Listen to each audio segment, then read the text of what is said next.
मित्रों, अक्सर ऐसा देखने को मिलता है, जो ज्यादा भगवान का पूजा पाठ करता है वही सबसे ज्यादा दुखी होता है, जबकि कोई नास्तिक मनुष्य जो भगवान को नहीं मानता, ना ही भगवान की पूजा पाठ करता है, ना ही अच्छे कर्म करता है, फिर भी वह सबसे ज्यादा सुखी होता है। यह सब देखकर तो कभी कभी हमें ये लगता है भगवान गलत है, भगवान का न्याय गलत है। फिर दोस्तों, ये कोई कहानी नहीं है, यह अक्सर हमारे साथ होता है। दोस्तों, आज हम इस वीडियो के माध्यम से इस प्रश्न का उत्तर जानने वाले हैं। इसका उत्तर स्वयं भगवान शंकर ने नारद को दिया था कि आखिर ज्यादा पूजा पाठ करने वाले दुखी क्यों रहते हैं। नमस्कार दोस्तों, हर हर महादेव, जय श्री राम। स्वागत है आपका एक बार फिर से हमारे इस चैनल पर। दोस्तों, अगर आपने अभी तक हमारे चैनल को सब्सक्राइब नहीं किया है तो वीडियो को लाइक करके चैनल को सब्सक्राइब कर ले, जिससे हमारी आने वाली वीडियो का नोटिफिकेशन आप तक पहुंच सके। एक बार की बात है, भगवान शंकर कैलाश पर बैठे ध्यान कर रहे थे। तभी नारद ऋषि उनके पास पहुँचे। पहुँचते ही नारद ऋषि ने भगवान शंकर को प्रणाम किया। नारद ऋषि बड़े ही चिंतित लग रहे थे, तो भगवान शंकर ने इसका कारण पूछा। तो नारद ऋषि कहते हैं, हे भोलेनाथ, हे महादेव, हे प्रभु, मेरे मन में एक प्रश्न चल रहा है, कृपया करके आप मेरे उस प्रश्न का निवारण कीजिए। तब भोलेनाथ कहते हैं, बताइए नारद जी, आपका क्या प्रश्न है। तब नारद जी बोलते हैं, हे महादेव, हे भोलेनाथ, अक्सर मैंने देखा है जो लोग ज्यादा पूजा पाठ करते हैं, अच्छे कर्म करते हैं, वो लोग ज्यादातर दुखी क्यों रहते हैं। इसके पीछे का क्या कारण है। इसके अलावा जो लोग भगवान का नाम तक नहीं लेते, भगवान का स्मरण नहीं करते, भगवान की पूजा पाठ भी नहीं करते और हमेशा गलत काम करते हैं, उन लोगों को ही जीवन में ज्यादा सुख मिलता है। ऐसा क्यों प्रभु? भगवान मुझे इसके पीछे का रहस्य बताने का प्रयास करे। तब भोलेनाथ कहते हैं, हे नारद, जो मैं आपसे कहने वाला हूँ उसे आप ध्यानपूर्वक सुनिए। इसका उत्तर आपको पूरी कथा सुनने पर ही मिलेगा। इस कथा को बीच में छोड़ने की गलती मत कीजिए, क्योंकि अधूरा ज्ञान किसी काम नहीं आता। तो इस वीडियो को अंत तक ध्यान से देखिए। जो व्यक्ति अधिक पूजा पाठ करता है वही व्यक्ति सबसे ज्यादा दुखी क्यों रहता है। भगवान शंकर कहते हैं, हे नारद जी, इस प्रश्न का उत्तर मैं एक कथा के माध्यम से बताता हूँ, तो बड़े ध्यान से सुनिए। एक गुरु के दो शिष्य थे, दोनों ही पढ़े लिखे विद्वान थे। दोनों में फर्क सिर्फ इतना था कि एक भगवान को मानने वाला था और दूसरा भगवान को ना मानने वाला नास्तिक था। एक शिष्य ऐसा था कि अगर कहीं भगवान की कथा होती थी, जहाँ सत्संग होता था, जहाँ भगवान का भजन होता था, वहाँ दौड़े दौड़े जाता और पूजा करने लगता। और दूसरा शिष्य इन सब चीजों से बहुत दूर था। वह शराब पान भी करता था और वेश्याओं के साथ गमन भी करता था। सारी बुरी आदतें उसमें थे। एक दिन क्या हुआ, एक शिष्य शराब पीकर पैदल चलते हुए रास्ते में अनाव शनाव बोलते हुए अपने घर को जा रहा था। तभी उसको रास्ते में पैसे से भरा एक बैग पड़ा मिल जाता है। उसकी खुशी का ठिकाना नहीं रहता। वह जोर जोर से चिल्लाते हुए सबको बताता है, अरे आज तो मुझे पैसे से भरी एक थैली मिल गई, मैं तो अमीर हो गया, मेरा जीवन सफल हो गया।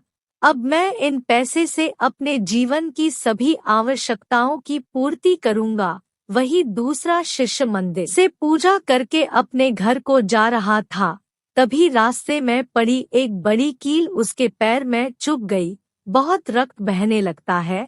तभी दूसरा शिष्य वहां पहुंच जाता है और कहता है, तुम ही हो न जो सबसे ज्यादा पूजा पाठ करते हो, भगवान का भजन करते हो, सत्संग भी करते हो। देखो क्या दिया तुम्हें तुम्हारे भगवान ने, मुझे देखो ना, मैं कभी मंदिर गया, न कभी पूजा पाठ करता हूँ और न ही भजन करता हूँ, और ना ही कभी कोई अच्छा काम किया मैंने, ना ही कभी सत्यनारायण की कथा सुनी, न ही कभी भगवान शंकर की पूजा की, और ना ही कभी किसी भगवान के आगे माथा टेका। फिर भी मैं कितना ज्यादा सुखी हूँ, मैं अमीर हूँ, मेरे पास पैसे की कोई कमी नहीं है, मैं सबसे ज्यादा सुखी जीवन जी रहा हूँ। अच्छे शिष्य को ये बात चुभने लगी और वह मन ही मन विचार करने लगा और उसने सोचा, हाँ ये तो ठीक ही कह रहा है, मैं भगवान की कितनी ज्यादा पूजा पाठ करता हूँ, हमेशा भगवान को याद करता हूँ, भगवान का भजन भी करता हूँ, फिर भी मैं इतना दुखी हूँ। और वह कुछ भी नहीं करता, ना ही भगवान की पूजा पाठ करता है और न ही भजन करता है, फिर भी वह कितना सुखी है। यह सोचते हुए वह अपने गुरु के पास जाता है और अपने गुरु से यह प्रश्न पूछने लगता है। तब गुरुजी मुस्कुराते हैं और कहते हैं, भगवान जो करते हैं अच्छे के लिए करते हैं, जिसकी जैसी योग्यता होती है उसे उसकी योग्यता के अनुसार वैसा ही फल मिलता है। तुम्हारे प्रश्न का उत्तर तुम जानते हो कि भगवान ने तुम्हारे पैर में कील क्यों चुभाई और उसको पैसे से भरी बैग क्यों मिली। तुमने पिछले जन्म में बहुत पाप किए थे, इसलिए आज तुम्हारी मौत होने वाली थी, लेकिन तुम बच गए क्योंकि तुम मंदिर गए थे, तुमने भगवान की पूजा की थी, यही कारण है कि तुम्हारी मौत ना हो सकी और सिर्फ एक कील तुम्हारे पैर में चुभी। अब तुम अपने मित्र की बात सुनो। तुम्हारे मित्र के बारे में बताता हूँ। वह पिछले में जन्म एक महान ऋषि था। उसने अपने पिछले जन्म में सत्कर्म किए थे, जिसकी वजह से आज उसकी किस्मत बदलने वाली थी। करोड़ों की संपत्ति का मालिक बनने वाला था, लेकिन उसने इस जन्म में कोई भी अच्छा काम नहीं किया, इसलिए पूर्व जन्म के फल के अनुसार उसे थोड़ा सा ही धन मिला, जबकि वह आज अरबों की संपत्ति का मालिक बनने वाला था। हे शिष्य, दूसरों को दोष देना छोड़ो और अपने वर्तमान समय का सदुपयोग करना सीखो, जीवन अपने आप सुधर जाएगा। भगवान शिव आगे कहते हैं, हे नारद, मनुष्य अपने पिछले जन्म के कर्मों को भोगता है, जिसके अनुसार वह इस जन्म में सुखी या दुखी रहता है। लेकिन मनुष्य को ये कभी भी नहीं भूलना चाहिए कि अगर वह इस जन्म में बुरे कर्म कर रहा है, फिर भी वह सुख भोग रहा है, तो अगले जन्म में वह मनुष्य अथाह कष्ट भोगेगा।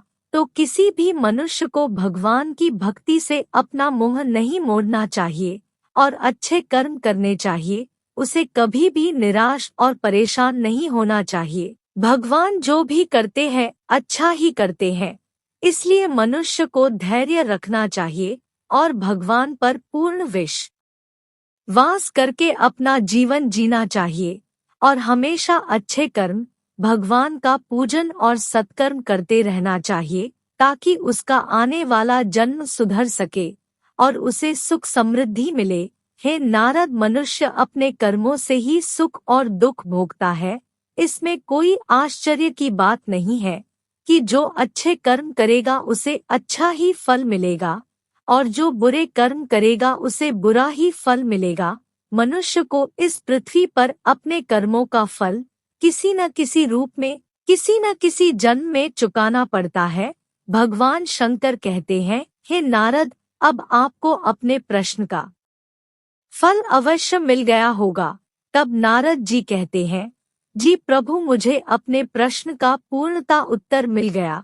फिर नारद भगवान शंकर को प्रणाम करते हैं और वहां से चले जाते हैं।